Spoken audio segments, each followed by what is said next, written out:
सांगलीतील मराठा समाज संस्थेला 75 वर्ष पूर्ण झाल्याने अमृत महोत्सव साजरा केला जात असून या निमित्ताने सांगलीतील संस्थेमध्ये शिवाजी महाराजांची 8 फुटी सिंहासनारूढ पुतळ्याचं अनावरण 4 ऑक्टोबरला होणार असल्याची माहिती स्वागताध्यक्ष माजी खासदार संजय काका पाटील यांनी दिली आहे। या कार्यक्रमास केंद्रीय मंत्री नितीन गडकरी, ज्येष्ठ नेते खासदार शरद पवार यांच्यासह मुख्यमंत्री एकनाथ शिंदे, उपमुख्यमंत्री देवेंद्र फडणवीस व अजित पवार यांच्यासह सर्व समाजाच्या लोकप्रतिनिधी उपस्थित राहणार आहेत। संजय काका पाटील म्हणाले, मराठा समाज संस्थेने 75 वर्षापूर्वी बहुजन समाजाच्या उन्नतीसाठी काम करण्याच्या निर्णयाने स्थापना केली आहे। केवळ मराठा माणूस न बघता बहुजन समाजासाठी काम करण्यात येतं।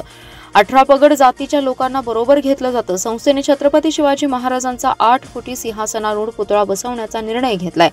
शिवाजी महाराजांनी रयतेचं राज्य निर्माण केलं, त्याप्रमाणे महाराजांच्या पुतळ्याचं अनावरण 4 ऑक्टोबरला सर्व जाती धर्माच्या लोकांना एकत्रित बोलावून राजकारण विरहित कार्यक्रम केला जाणार आहे। या कार्यक्रमास केंद्रीय मंत्री नितीन गडकरी, शरदचंद्र पवार पक्षाचे अध्यक्ष शरद पवार, मुख्यमंत्री एकनाथ शिंदे, उपमुख्यमंत्री देवेंद्र फडणवीस व अजित पवार, पालकमंत्री डॉक्टर सुरेश खाडे, खासदार शाहू महाराज, ॲडव्होकेट प्रकाश आंबेडकर, ॲडव्होकेट आमदार शिवेंद्रराजे भोसले, माजी खासदार राजू शेट्टी यांच्यासह सर्वपक्षीय नेते उपस्थित राहणार असल्याचं पाटील यांनी सांगितलं।